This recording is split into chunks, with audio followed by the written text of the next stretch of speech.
Thank you. So, good morning, everybody. It's my first time in Singapore, so I'm really honored to be here, and I'm quite impressed.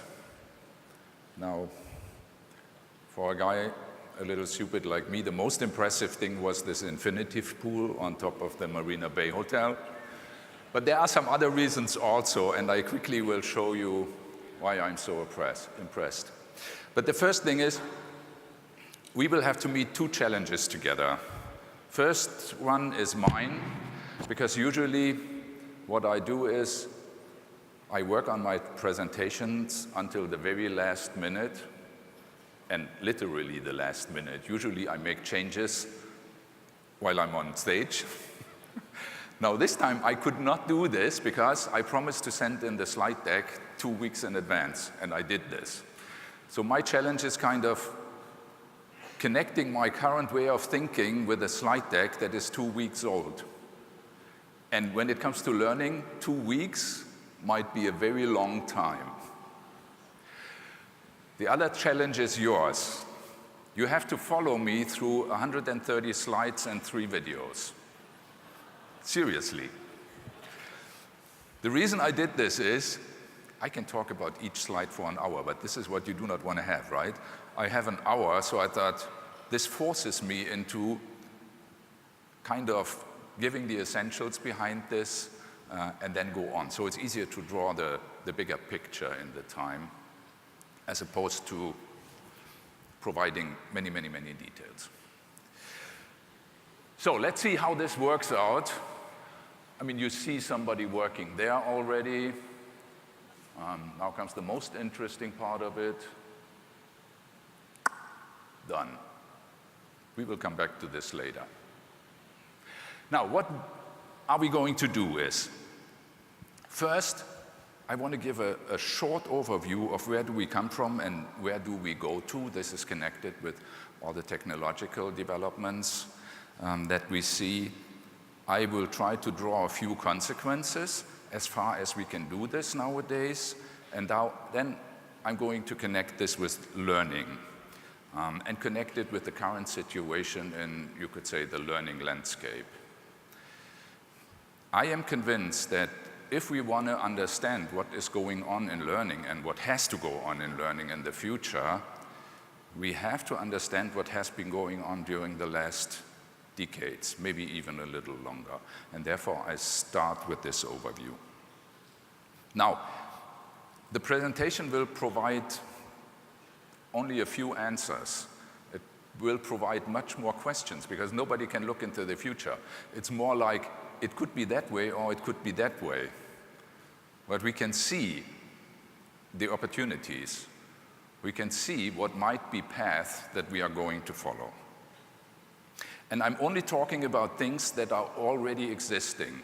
I'm not talking about things that are on paper or that people work on in labs and that might take decades until it becomes reality for normal people like us. So everything you are going to see is stuff that is already out there. Not a mass product yet in some cases, but this is only a question of time until we will be able to afford those things also. So where do we come from? First thing is, what you see here is on the left-hand axis, you see life expectancy and income on the bottom. Now, Singapore is on the very top of this. For the ones who are not familiar with this, Gapminder is a software that you can download. You can play with it. You know, you can change the axis, and whatever you do, Singapore ranks top. I did a little research before I came here, so quite impressive what you achieved here in your country. A colleague of mine from Germany yesterday told me that there's a ranking of passports. For a long time, the German passport was the most attractive one to have because it makes traveling easy. Now, I'm German. Now, the number one on the list is Singapore. So you make it each and everywhere. Really impressive. The two things you see here are the two wars, so this is kind of exceptional. We don't want to talk about this more you can see why I'm so impressed here. Where do we come from? What you see here is GDP over centuries, and you can see that for a long time, basically nothing happened. And then from the 1850s on, when industrialization started, you see that there's kind of an exponential curve going on, how things develop. Now, you could say more than thousands of years, we went through phase one, and not that much happened. And then during the last 150 years, we went through phase two, and things happened very quickly in comparison to what we have seen before that. The drivers behind this, what you see there, is technology, new technologies, and organization. Organization is something people do not look at that much usually, but you have to see, if you look at companies like Porsche and you consider Porsche a top-notch car, they do not build top-notch cars because they have 50,000 first-class employees. They have average employees like any other company also. So the secret behind doing this is organization. It's how you organize things. You have to have the technology, and then the question is, how do we organize how we handle technology? So those things are the drivers behind each and everything.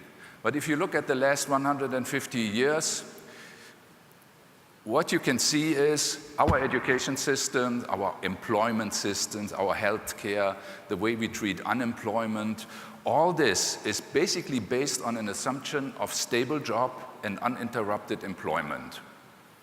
We have exceptions, certainly. We try to take care of the exceptions. But those are very basic assumptions behind all our systems. And this will not hold in the future, which means it's not only learning that is going to change. All those systems that we have in place have to change in a very profound way.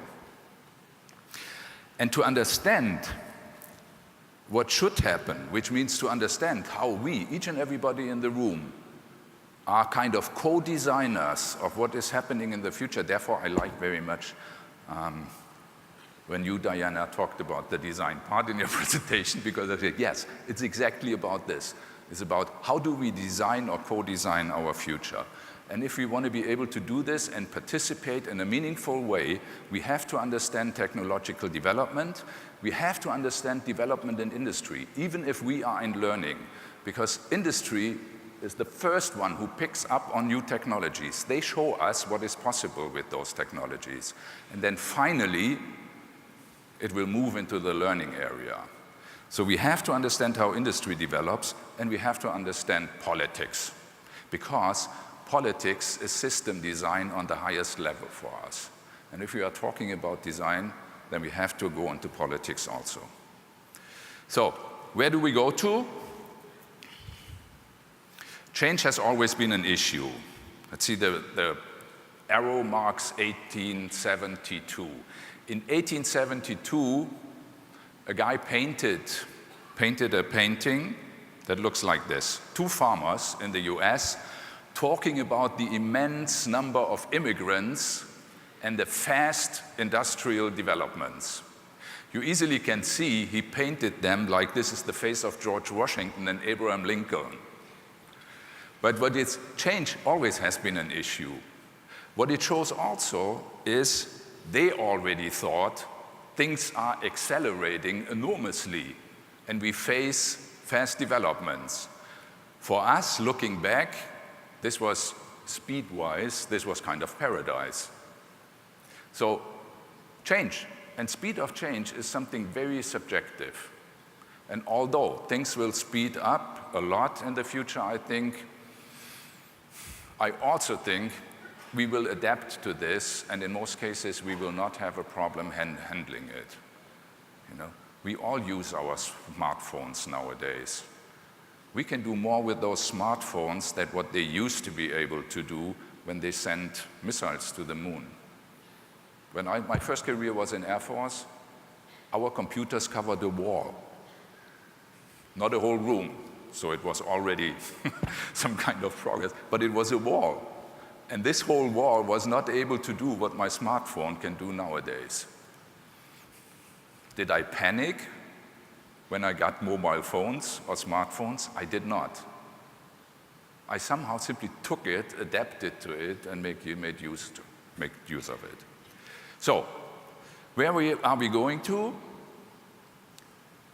Change this time differs in 3 essential ways from what we experienced so far. It differs in variety, it differs in velocity, and it differs in volume. So there is a big difference, and I tried to give some illustrations for this. Let's first look at variety.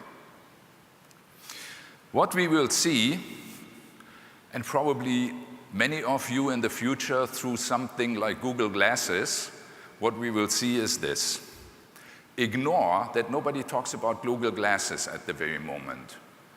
They are used in industry. Private people do not like them. They didn't like them because of the little camera being integrated. Nobody would like to be videotaped.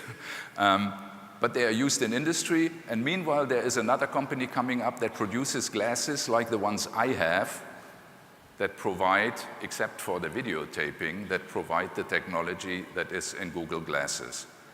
The Chinese already equipped their police with those glasses, which means if you run into a police person in China wearing glasses, they might see data on you in their glasses.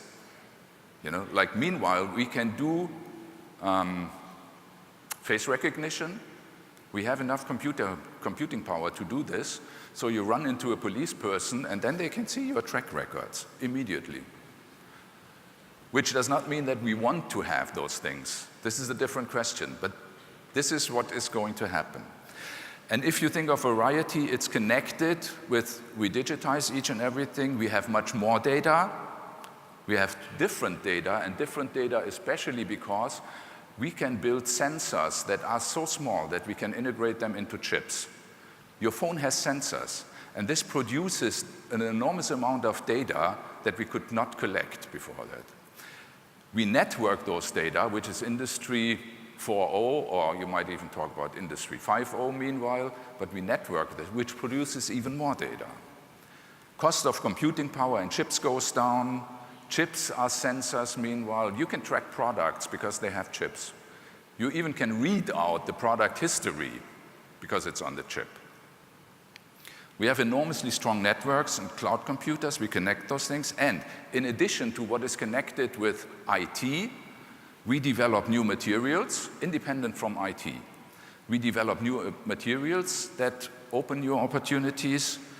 We change our production techniques because of new materials and the opportunities that IT gives us. And coming back to IT, what we meanwhile have is deep learning, artificial intelligence, and robotics. All those things go together. And this means we will see a fusion of physical, biological, and virtual worlds, because all those things can be combined. And then what we are going to see is, like this is connected with new materials. Those are T-shirts.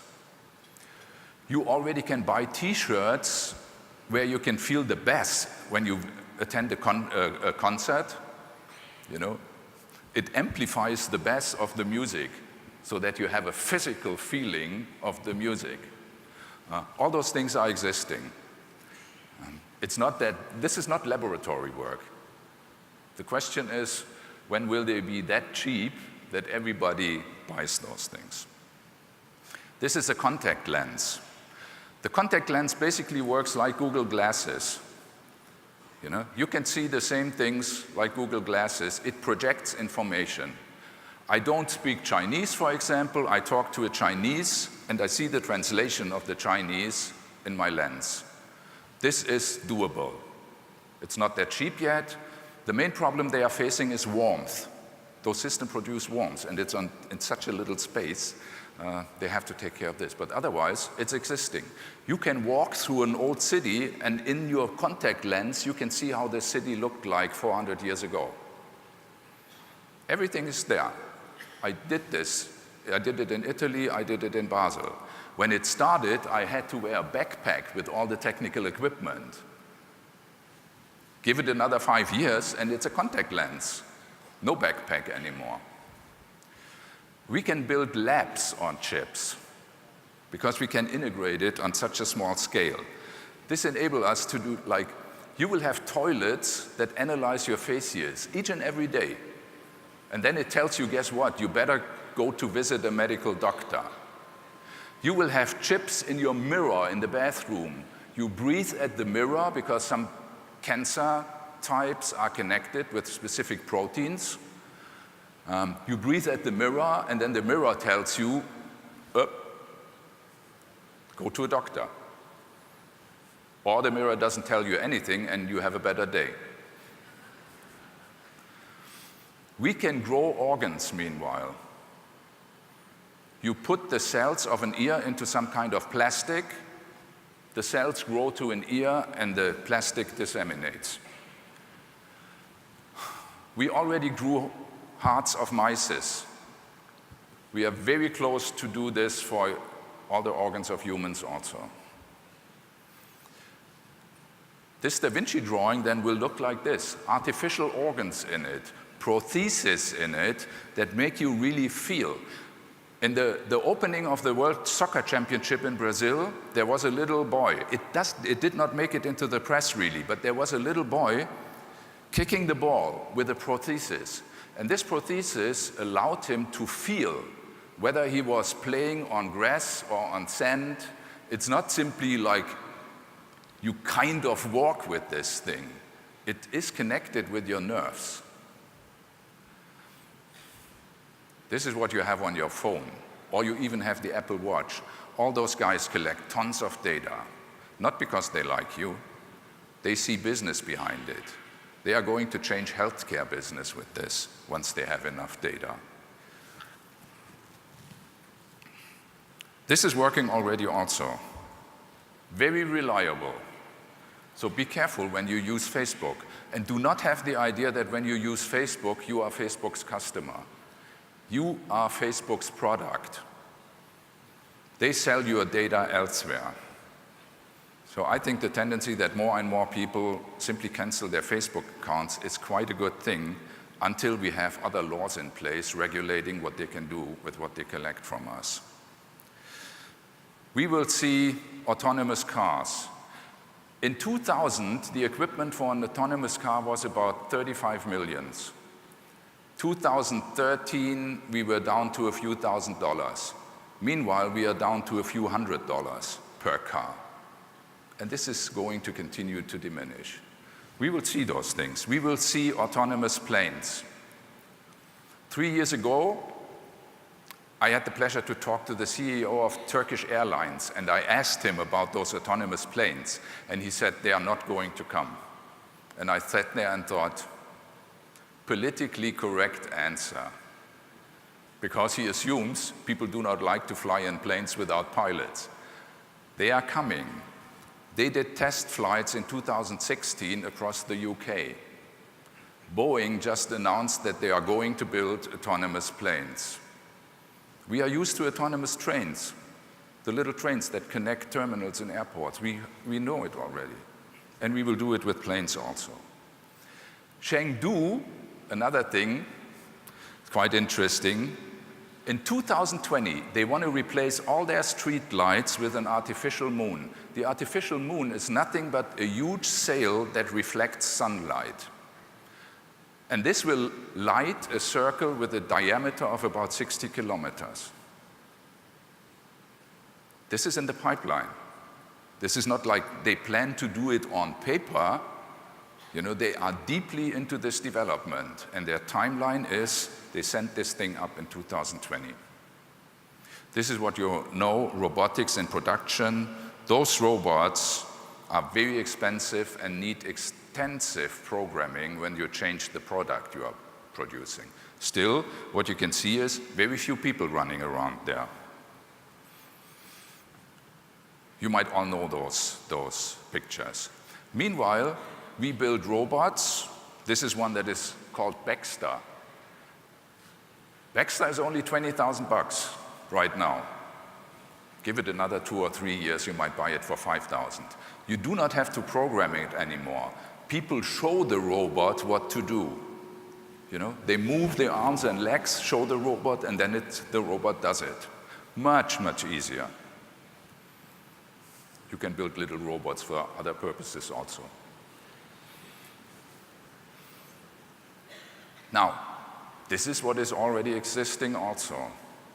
This thing is not in production yet. This is a research institute in Germany. But there are things that are in production. Especially in Japan, with an enormously old population, they have to take care of their elderly. They do not have enough personnel to do this. And they will have robots who help them. It's not like they replace the people who do this, but this is considerable help. And those are, let's say, this is heavy weight. This is not an easy job.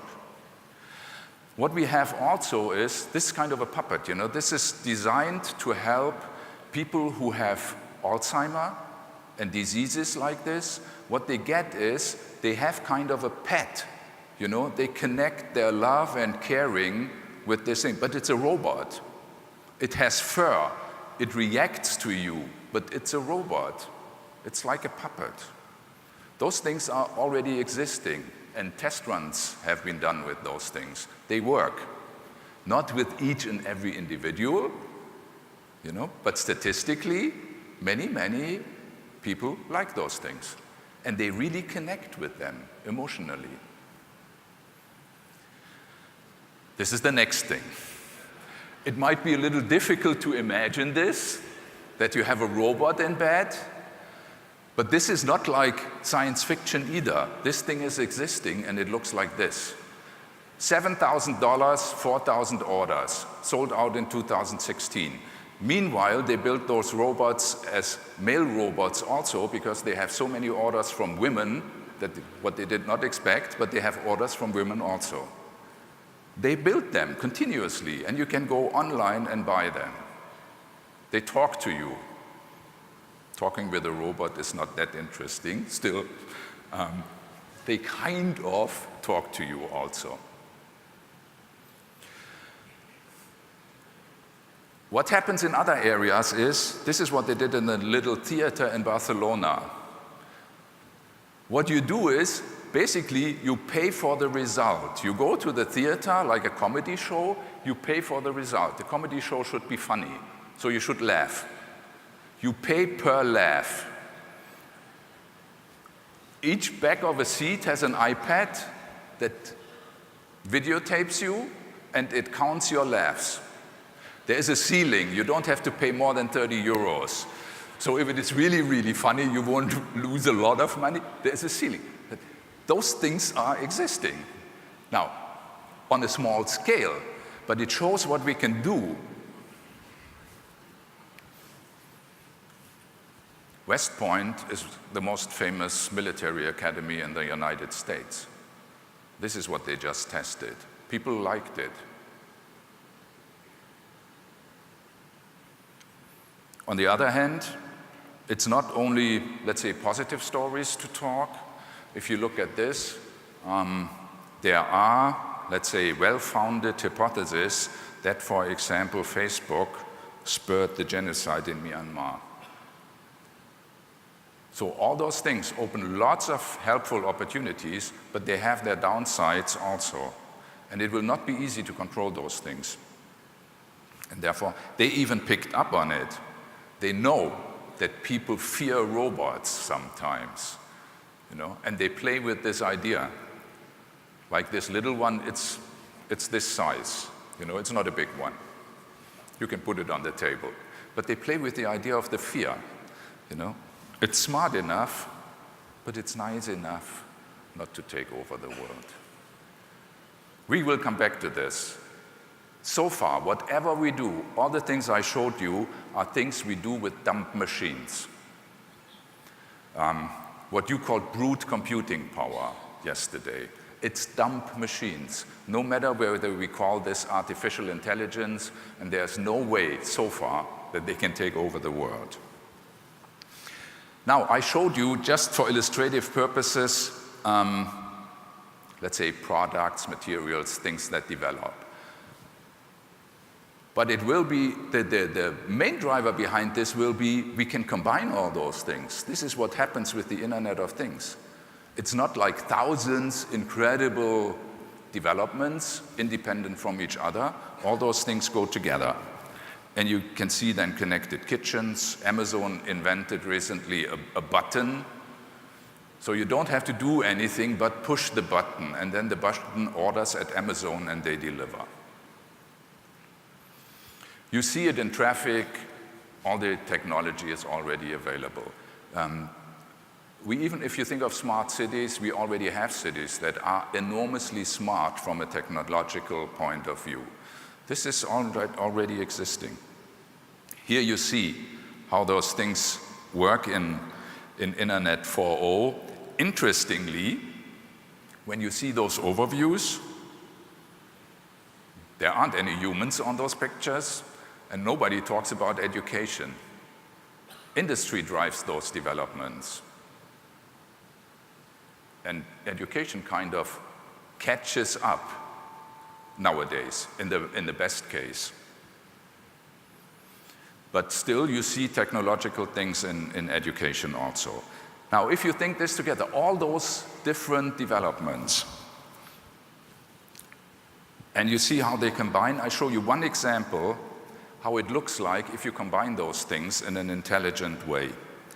Because what they did is, I mean, you all know computer tomography, which scans your body with thousands and thousands of very small slices, and you get the data. Still, the pictures you get out of computer tomography they look a little artificial, and they can't show certain details. What you see here is not a model. This is a real body. You look into the body of a real person. The basis behind it is data you get from computer tomography, and then what they did is they combined this with lighting technique from Hollywood, what they use in movies. Now you can't put little lights into the body, but what you can do is you can do this with software.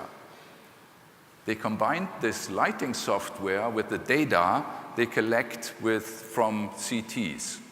And what you have then is a real-time picture, like you look into the body of somebody.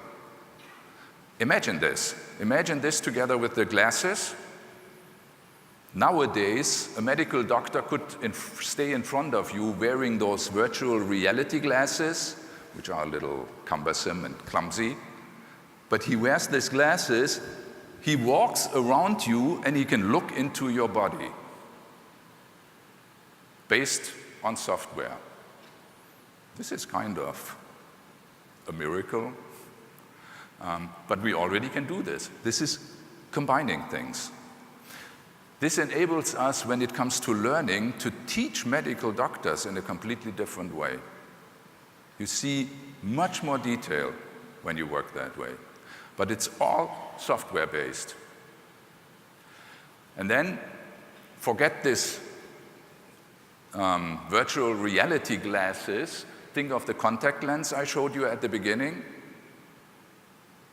Give it 3 or 4 more years, and the medical doctor will wear a contact lens that you do not even see, and he walks around you and looks into your body. You still have to do the CT before that. It's not like a real miracle. But when you look at the pictures, it really looks miraculous. This is what we will see. And because it's so many things out there, and it will happen in a fast, nobody has an idea what is going to happen in the future and what will come.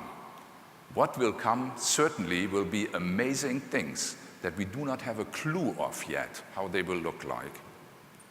So what we can see is, yes, real life will be digital life. We will see a lot of automation, and we will see future uncertainty because it's so much, and change is going to be that fast that nobody can understand what is going to come. So just to illustrate velocity, you have 5 seconds. What do you assume is the greatest shortcoming of humans? This is an American professor. He said the greatest shortcoming is to understand exponential functions. And I agree. You might know the story when the chess game was invented. So the king liked it so much that he wanted to reward the inventor of the chess game, and then he said, I'm not interested in riches, so I would be happy if you would as a reward. Put 1 cone of rice on the first square, 2 on the second square, 4 on the third. You know, you see it, you double it each and every square. The result of doubling this is at square 64 of the chessboard, you have to put more rice than you can produce on the whole world. Not to talk about riches. People do not understand this. Exponential functions are difficult to think through. In everyday life, it might look like this. Imagine this is a pond you have with a few fishes in it, and something is happening here in this corner. You know, some kind of plant is growing a little bit. At the beginning, you might not even see this. But it follows the same exponential function, like it doubles every day. Day 2, day 3, day 4, day 5, day 6, 7, 8, 9. Now you probably start realizing something is happening there. It's not that important. It's a small corner of my pond, but something is happening. Now, at day 10, what you see here, this is entering the second half of the chessboard, you know, in an exponential function. This is day 10. Day 10, you decide, I should do something about it. You do not know what. So you go home. Day 12, you Google a little bit, you browse books, what is growing there? And you finally find out about it. But still, because it's only a small area of your pond, it's not that serious. You know, you wait a day and then you go to your local nursery and say, what can I do against it? And they tell you about some kind of pesticide, but they don't have it, they have to order it. So you wait another 2 days for the thing to come. Then you have to mix it, to prepare it, which is another day. Those 5 days you did not look at your pond because it's only a small thing, you know? And then next day something happened in your job that prevents you to go there. Maybe 2 days that prevents you to go there. And then on day 19, you finally go back to your pond that showed a little bit was happening when you left it. But when you go there in the morning of day 19, your pond looks like this. This is an exponential function. And people are quite bad in thinking this through. But what the nerds in IT, the specialists, tell us nowadays is, when it comes to IT, we are entering the second half of the chessboard. We are here. What we saw so far, all the things I showed you, is still this slow development. The fast development is going to come right now. And nobody has a clue what this means. Nobody. There are theories out there, but nobody can tell us what is really going to happen. So what we see is, yes, it will be a fast transformation. And the last thing, volume, because all those things happening are combinable.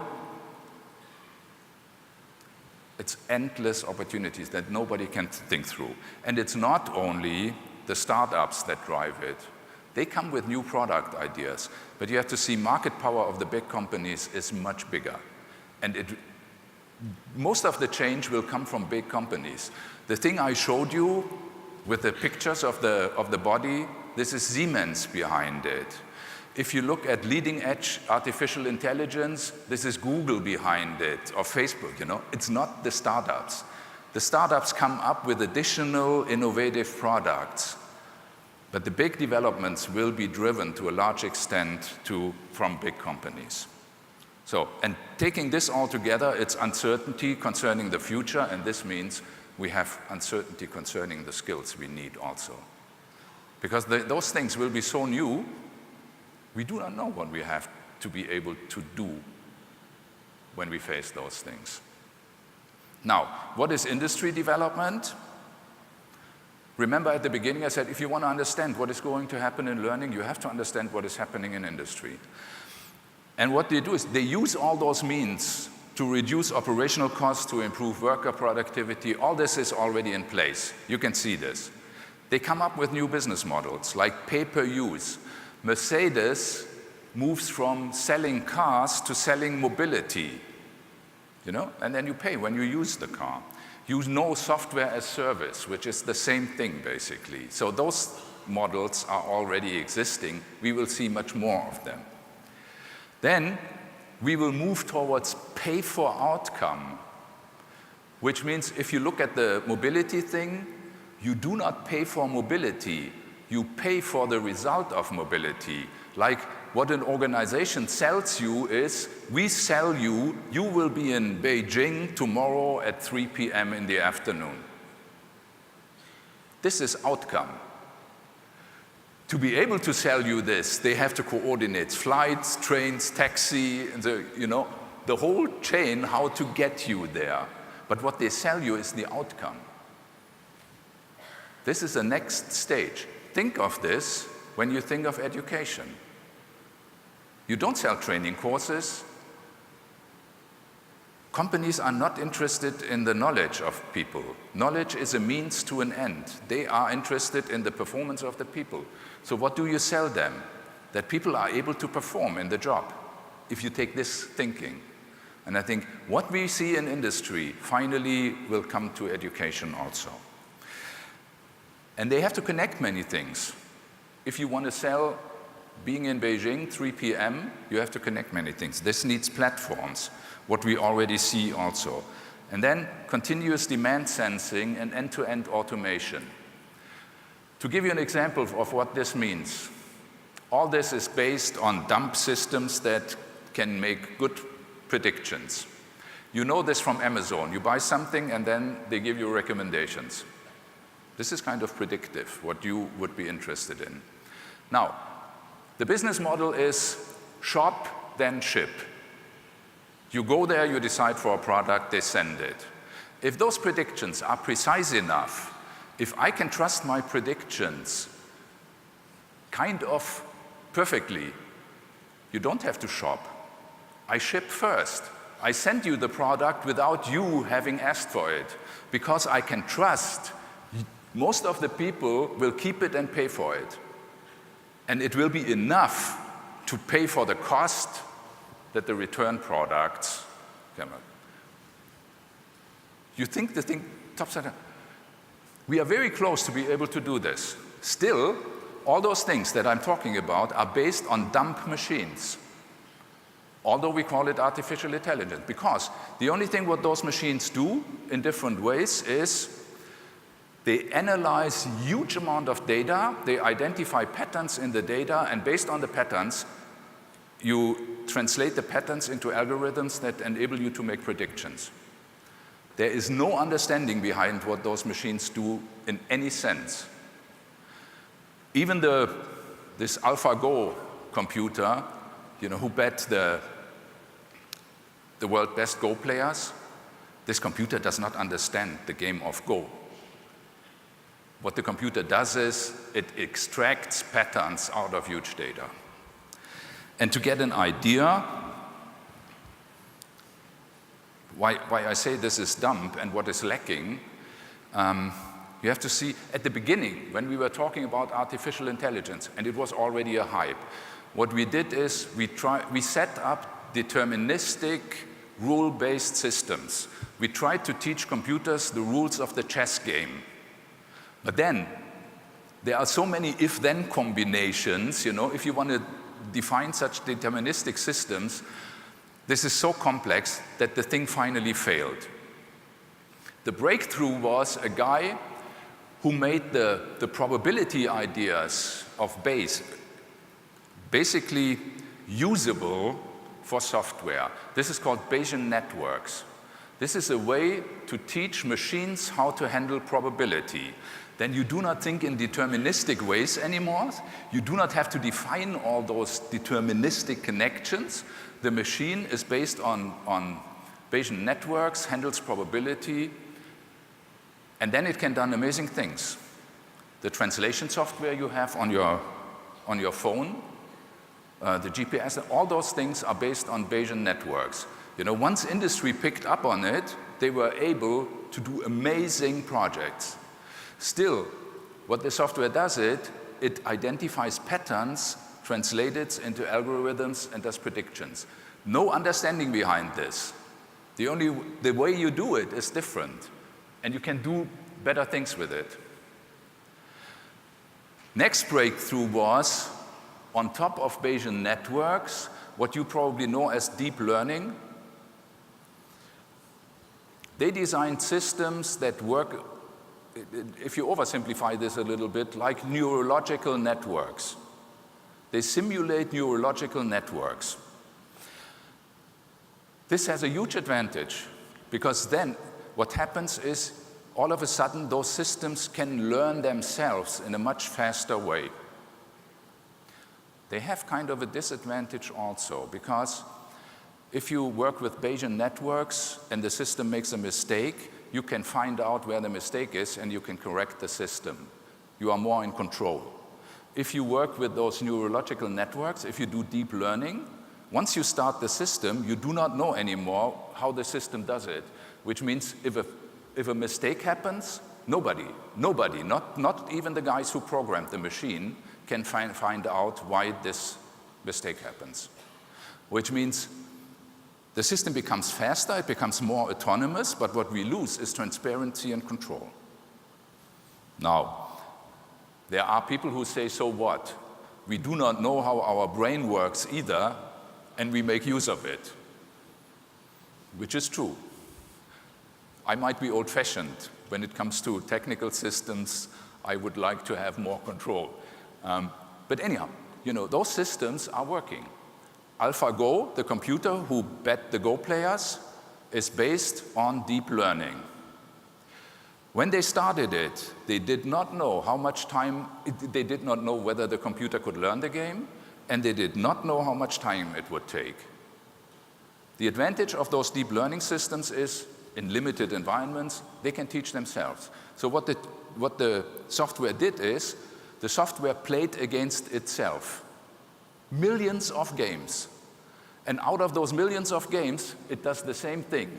It extracts patterns, probabilities of what are the moves that raise the probability to win. No understanding of the game, but a very fast way to do this.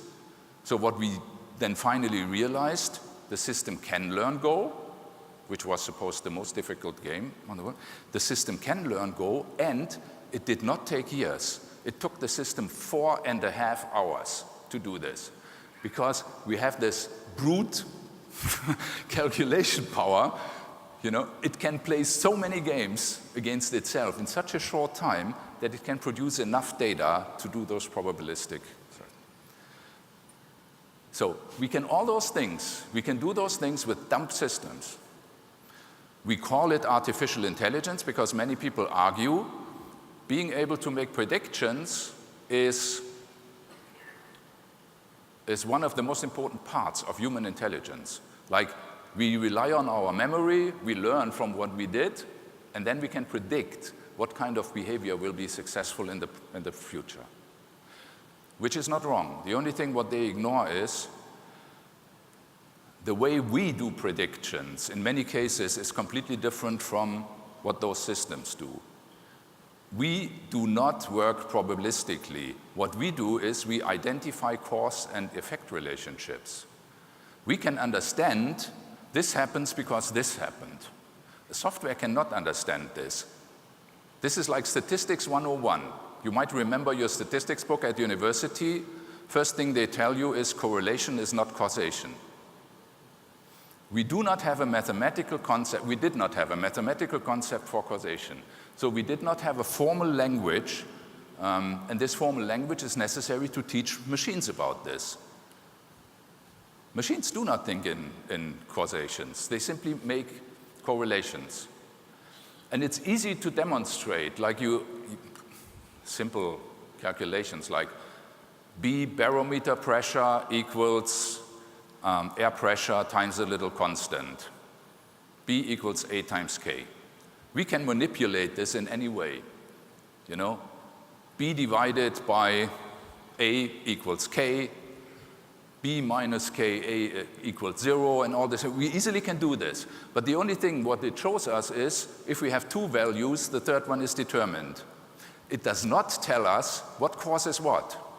We know barometer pressure is caused by air pressure. The formula does not tell it. If you only look at your formula, you could argue, get this air pressure down, and then the probability of having a storm goes down also. We know this. A system that works on probability does not. During the last 20 years, a very interesting thing happened. During the last 20 years, they started to develop a formal mathematical language to catch causation, to calculate causation. Now, it took not very long for industry to pick up on Bayesian networks once they were developed. I think it will not take very long for industry to pick up on a formal mathematical language to handle causation.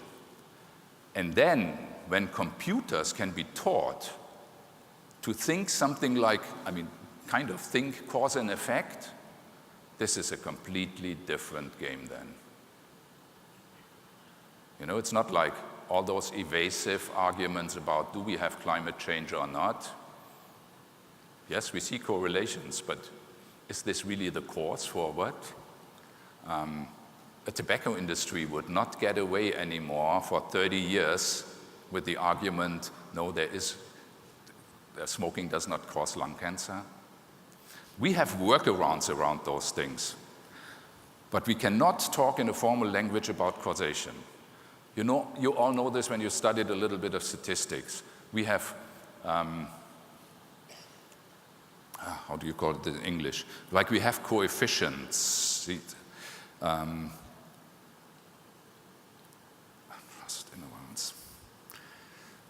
Like the statistics tell us, like the results are trustworthy to a degree of 5% left. I forgot the English word for this. What we do is we do regressions and multiple regressions to come closer to an understanding of causation. But you have to see all those things are workarounds around we do not know how to formally in a mathematical language handle causality. And don't be wrong, even though regression analysis is extremely helpful, but it is a statistical thing. Regression analysis does nothing but it levels out errors that we make. So if you do a regression analysis, it shows you we are right on average. To understand what this means, there's a nice joke on this. Like a physicist and an engineer and a statistician go hunting. First one is the physicist, like sees a deer, aims, it's like distance, speed of the bullet, the way the bullet moves, you can calculate all this, aims, and misses the deers by 5 feet left. Now the engineer comes in and says, yeah, guess what, this is theoretically right, but you did not consider the wind. Add the wind to your formula, aim, shoot, and he misses 5 feet right. And what happens? The statistician is happy and says, we did it, because on average, we are in the middle of the target. This is what regression analysis does. It tells us that on average, we are correct. But to be correct on average still means that each and every single event might be off target. This is not the same like talking about causality. Causality used to be a human understanding. And if this is going to be successful, what they do in mathematics right now, and I think it is going to be, but this is personal opinion, what we see right now is a very fast development. But then we will see things that we can't even dream of right now. Okay. Now, this drives expectations of people. This is what people expect in industry. The mechanism is quite simple. Go to your hairdresser and they offer you a coffee when you wait, and then go to your bank and you have to wait and you will expect to get a coffee also. Expectations drive each other all the time. But being able to do those offers in such a way might be a necessity in education also when it comes to a fast-changing environment. You have to be fast with your offers. And what we will see when you think that we will have skill marketplaces, career matchmaking, think of the, how did you call it, offer and demand heat map.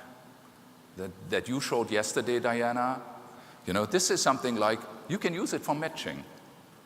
We will have quantified employee-contractor relationships because we will lose jobs, we will have kind of a gig economy, and then what we will see is you hire people based on the ratings you see on the website.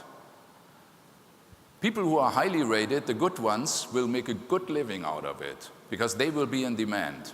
The ones further down the list, think of a Google search, who looks at the second page? The ones further down the list will have huge problems. We will see social workflow between those guys. They have to coordinate.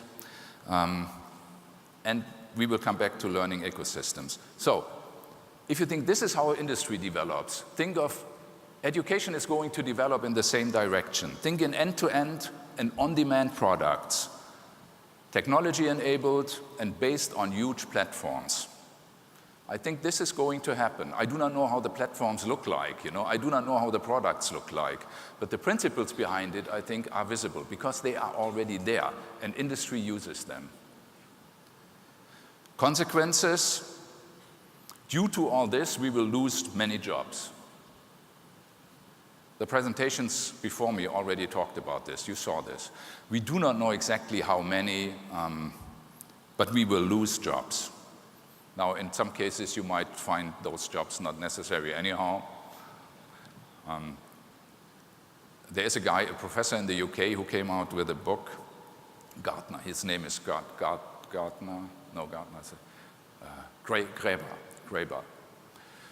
He wrote a book on bullshit jobs because he argues, all those guys standing around here are not really productive, and we live in societies, meanwhile, where most of the people do bullshit jobs and do not really want to do them. So some of them might be unnecessary. Here you can see what are the ones, production workers, like highly likely to be automated, engineers also not as high as production workers, but rather high. Down there you see lawyers, psychologists, secondary teachers, stuff like that, lower probability. But in fact, nobody knows. Right now, if you look at the picture I tried to draw, we make assumptions, we make predictions, extrapolations of things we see right now, but it will happen so fast and in unexpected ways that even those things we see here might be far off. Still, I do consulting, I know this. The banks in Germany have all the plans already ready to go. Thousands of people will lose their job because those transactional parts of the business will go away. Software can do it. Now, we will see many more jobs also, new jobs emerging. To fly a drone that does not have a pilot needs 80 people in the background. And then when you want to analyze all the data that the drone collected, you need even more people. It's not like we are only losing jobs. There will be many, many jobs popping up. Nobody knows if as many jobs will pop up as we lose on the other side. And nobody knows whether they will pop up fast enough to compensate for the ones we lose. When we lost the jobs in agriculture, people could move to the cities and they found jobs in industry because industry offered lots of non-skilled jobs. It was not a problem to move. If you lose your job as a taxi driver because taxis are autonomous cars, how much time does it take to reinvent yourself to become a data analyst? And are you able to do this at all? The fact that we will see new jobs does not mean that we will see new jobs that for the people who lost the jobs are attractive offers. And we see this in many industrialized countries already. We have shortages when it comes to jobs that need highly educated people, and we have kind of an oversupply for jobs that do not need that much education. All this is going to change, but nobody really knows in what way. That it will happen is certain, but where and to what extent? This is what you showed yesterday also. Today's learner will have 10 to 14 jobs, and not like I was a waiter at McDonald's, and then I will be a waiter at Burger King, and then I go to pizza, Domino Pizza or whatever. They are talking about 10 to 14 jobs needing different qualifications, being in different industry, really different jobs. We do not even know what the new jobs will look like. And we will have to solve problems that we do not even know of either. Some of them we know. We will see more on-demand staffing because we can connect via IT. We can connect people much better. We do not need them as employees. This is the gig economy.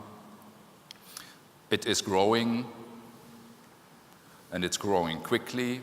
So what we need for this is new skills. But which ones?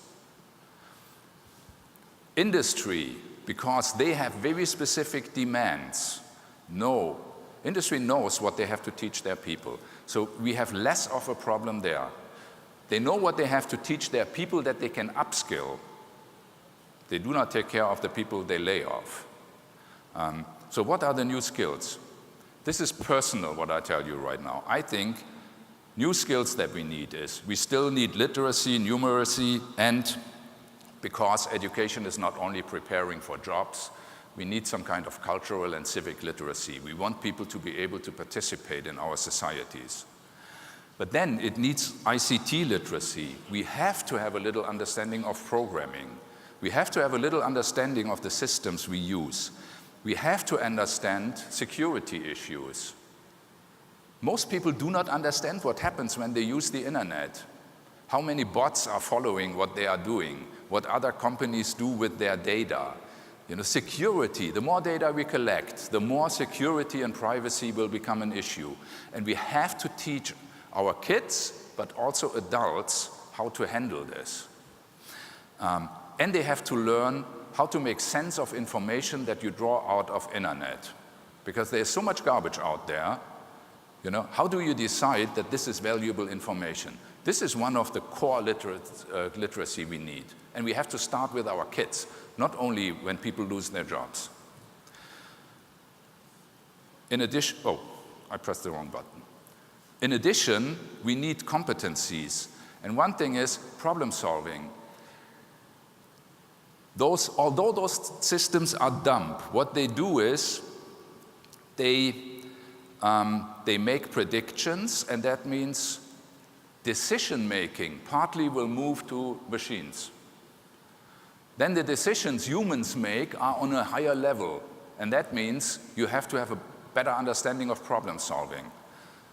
And this will go together with you need critical thinking, creativity, and to be able to communicate and collaborate. This is what we have to teach people. If you look at the German school and university system, it's kind of in there, but it's still, the history of the whole system is not based on things like that. It's more on providing factual knowledge. It's not that it's not existing, but we have to emphasize it more. And most importantly, I think we need things that you could call character traits. First of all, resilience. If you live in an environment that is consistently changing and that forces you into, sometimes you are employed, sometimes you are not, you have to handle this. This might be quite stressful for people. So the number one thing that they need is resilience. And we need it on an individual level, and we need it on a system level. Our systems have to be resilient to support this. And then you need things like you have to be able to tolerate ambiguity, you have to be curious, you have to show initiative, because you have to manage your change that much, and you have to be persistent and adaptable.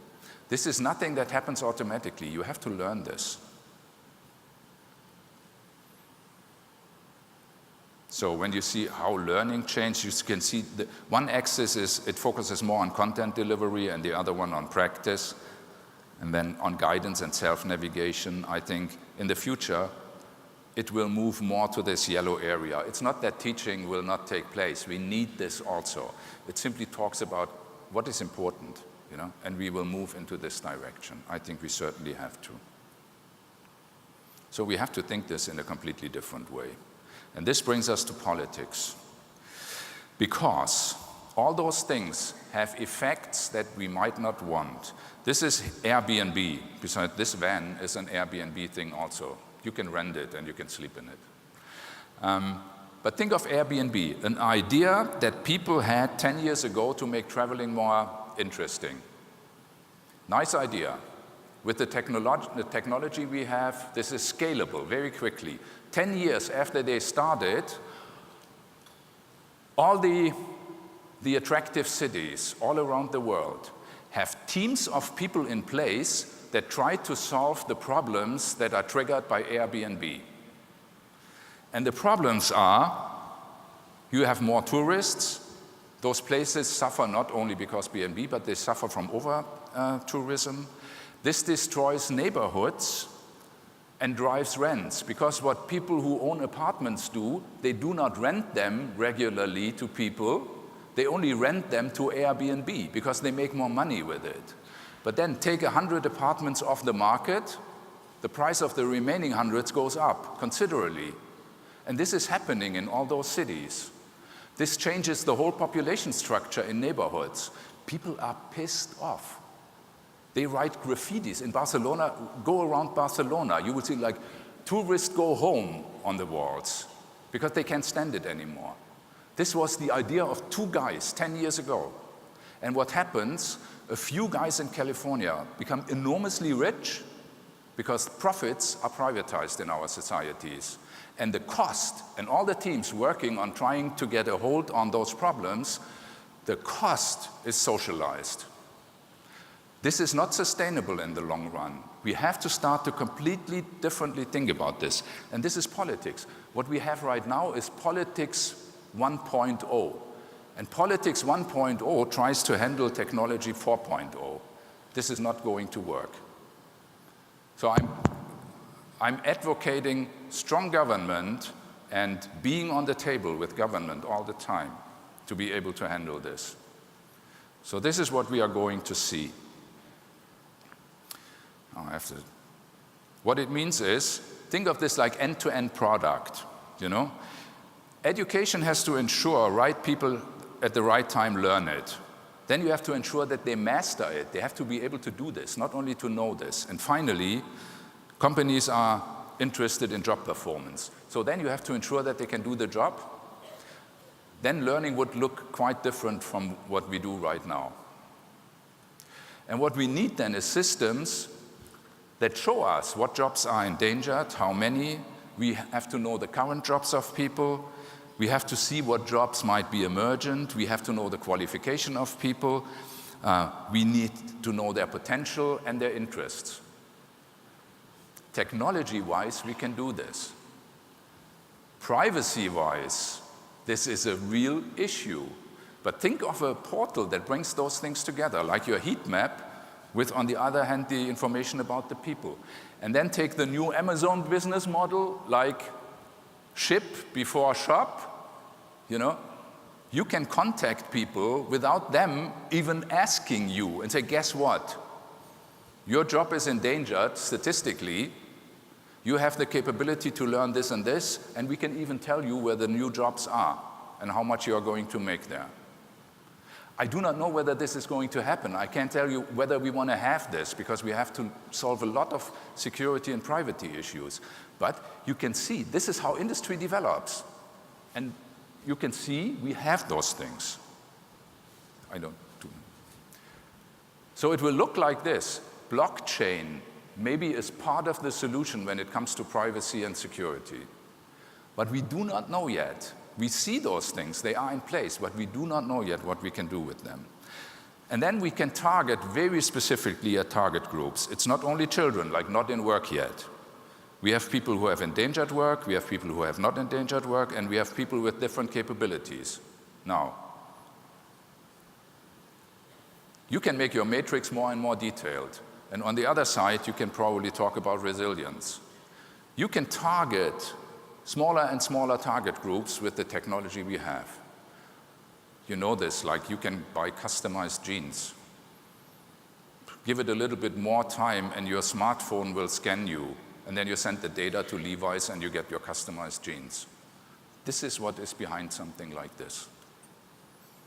So what we need is also different social security systems. What about the people who lose their job?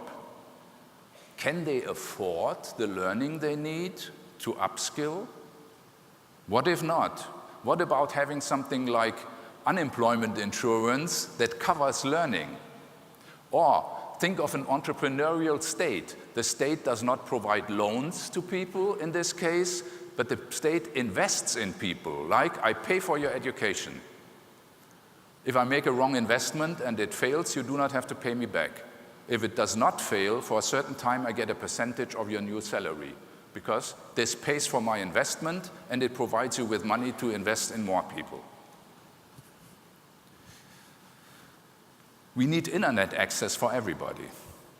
Everybody, especially in the cases when they do not have any more money, because learning will take place on mobile apps, and this needs internet.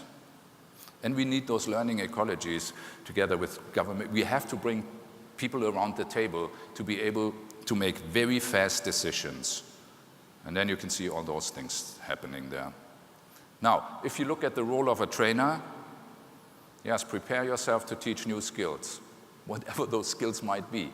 But if you look at capabilities, the very high-level things that I described, they are certainly important. And become tech-savvy. Everybody can maybe find a niche. But if you look at the whole population of trainers, you should be tech-savvy. Help people to identify what they have to learn. Help them to find content. There's lots of things out there that is for free. Help them to navigate this. Help them to manage their learning, especially people with low skills usually have low learning skills also. Guiding them to content is not enough because they will not persist, they will fall out. You have to support them and help them to manage their learning histories. We will see badges, electronic badges, and so on. We will see a whole new way of documenting credentials.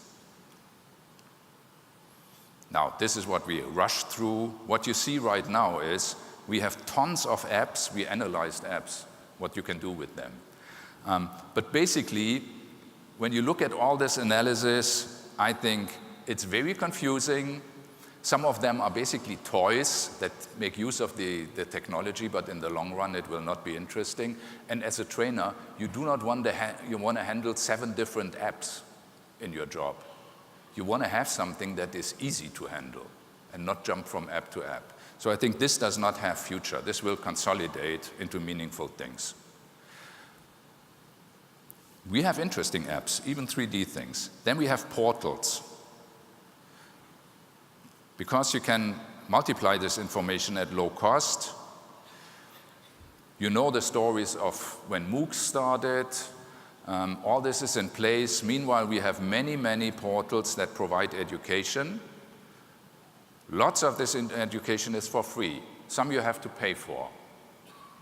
It helps companies as well as learners.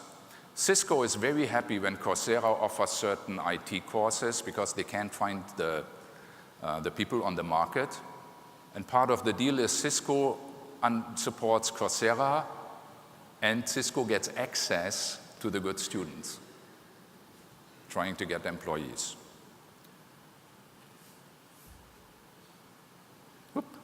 So we have lots of those portals.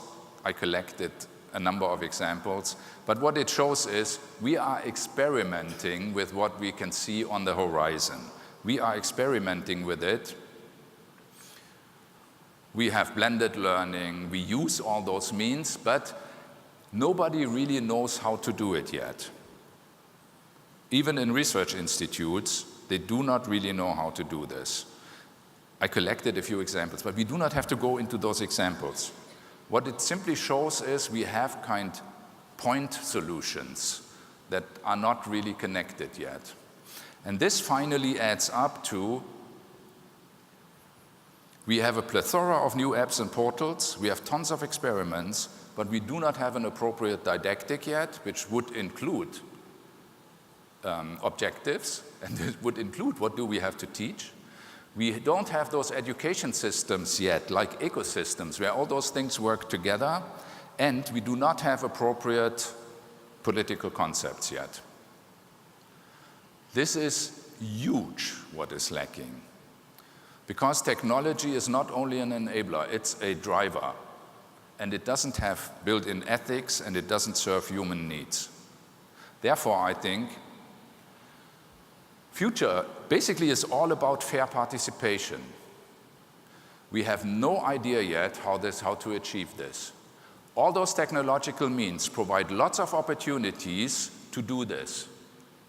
But it might develop into a completely different direction also. What you said yesterday during lunch, like maybe it's not the governments anymore who make the decisions, but it's big companies. Big companies will not take care of fair participation. Whatever they tell us, they won't. So it's the design thing that is important. We design our future, each and everybody. So what this basically is, I think the biggest challenge in learning is that we all have to learn to be part of the design process for our future. If we don't do this, we will be designed. And some of the design possibilities that are on the horizon are frightening. Some of them are really promising. But the promising ones will not happen automatically. We have to design this. And this comes down to what Buckminster Fuller taught us already in the 60s. He wrote an article where he coined the term spaceship Earth. And he tried to tell us we only have this one.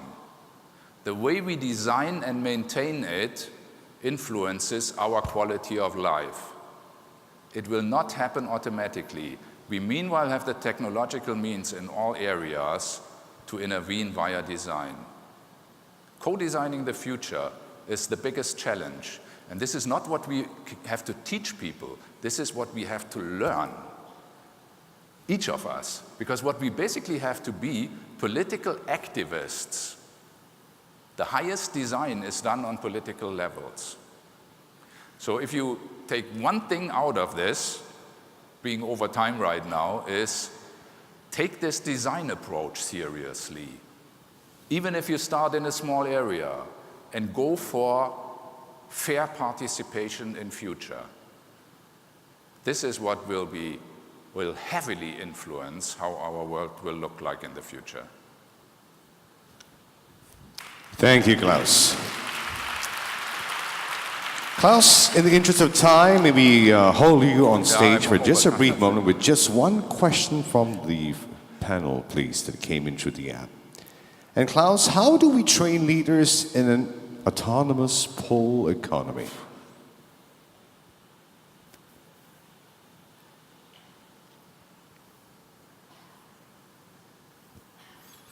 I mean, the short answer is I don't know. Because I don't know either what is going to happen.